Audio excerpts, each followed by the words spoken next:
अनंत T दे refresh हमी। कुडाळमधील railway स्थानकांच्या सुशोभीकरणासाठी तब्बल 6 कोटींमध्ये खर्च केले जाणार आहेत। 6 कोटी खर्च करून हे रेल्वे स्थानक सुसज्ज करण्यात येणार आहे। या कामाचा शुभारंभ मुख्यमंत्री एकनाथ शिंदे, उपमुख्यमंत्री देवेंद्र फडणवीस, उपमुख्यमंत्री अजित पवार यांच्या उपस्थितीत ऑनलाईन पद्धतीने करण्यात आला। या समारंभास कुडाळ रेल्वे स्थानकात प्रत्यक्षात माजी खासदार निलेश राणे उपस्थित होते।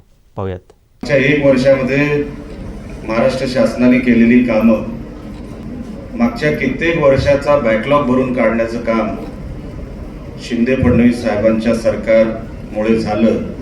त्या गोष्टीसाठी आपण त्यांचे सगळ्यांचे आभार मानण्यासाठी इथे जमलेलो आहोत असंही मी समजतो। कोकणाला एवढ्या मोठ्या प्रमाणामध्ये जो निधी मिळतोय, सिंधुदुर्ग जिल्ह्याचा जो बॅकलॉग मागच्या अनेक वर्षापासून भरला गेला नव्हता, तो सन्माननीय आपल्या जिल्ह्याचे पालकमंत्री सन्माननीय रवींद्रजी चव्हाण साहेबांच्या माध्यमातून तो भरला जातोय, तो आपल्याला मिळतोय। आणि म्हणून आपण सगळ्यांनी त्यांचे आभार मानले पाहिजे। मोठ्या प्रमाणामध्ये पैसा आपल्या जिल्ह्यामध्ये दिसू लागला। जे 2014च्या अगोदर जेव्हा राणेसाहेब पालकमंत्री होते, तेव्हा जे चित्र आपल्या जिल्ह्यात होतं, ते चित्र सन्माननीय रवींद्र चव्हाण साहेबांनी परत एकदा आपल्याला दाखवण्यासाठी आपल्याला अनेक उपक्रमाच्या माध्यमातून आणि अनेक सरकारी योजनांच्या माध्यमातून आपल्याला ते पाहायला मिळतंय। मला आजही आठवतं, चव्हाण साहेबांनी हे सरकार बसलं होतं आणि आम्ही ट्रेननी प्रवास करणार होतो, तेव्हा हे सगळे लगतचे रस्ते हे कोणाकडे कसे, याचा साधारण एस्टिमेट किती निघू शकतं, साधारण लागणारा पैसा किती, अधिकाऱ्यांना बसून त्यांनी सगळ्यांची आखणी केली। आणि आज जवळपास 1 वर्ष या सरकारला पूर्ण झाल्यानंतर, किंवा आपण 1 वर्षाच्या आसपास आहोत,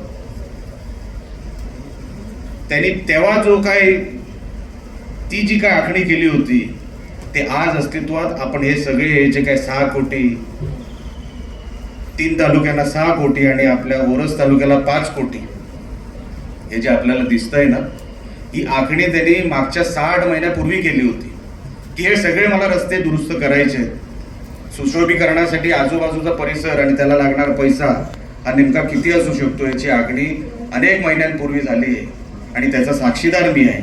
आणि म्हणून चव्हाण साहेब, आपले जेवढे आभार मानावे तेवढे कमी आहेत। आणि आपण चुकतं माप आमच्या कुडाळ मालवण मतदारसंघालाही दिलं। पुऱ्या जिल्ह्याला प्रत्येक मतदारसंघाला 1 स्टेशन आणि कुडाळ मालवण मतदारसंघाला 2 स्टेशन दिले।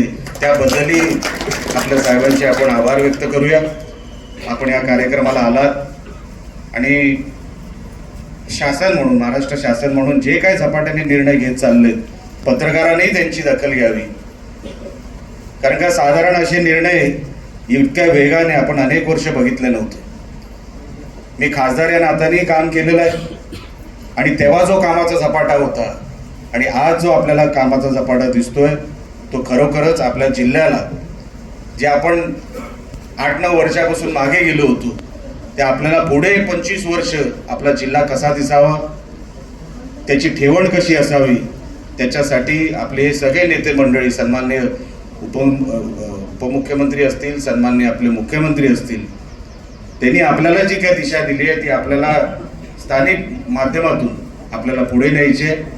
आपण सगळ्यांनी इथे आल्याबद्दल मी तुमच्या सगळ्यांचे आभार व्यक्त करतो, आमच्या महाराष्ट्र शासनाचे आभार व्यक्त करतो। अधिकारी वर्ग आज कामाचं नियोजन आणि आयोजन अतिशय चांगलं आणि उत्तम केल्याबद्दल आपलाही आभार व्यक्त करतो आणि आपल्यालाही शुभेच्छा देतो। आमचे दिवसभरातले सर्व अपडेट्स, ताज्या घडामोडी आणि थेट लाईव्ह पाहण्यासाठी सबस्क्राईब करा, लाईक करा कोकणचं नंबर 1 महा चॅनल कोकण 7 लाईव्हचं YouTube चॅनल।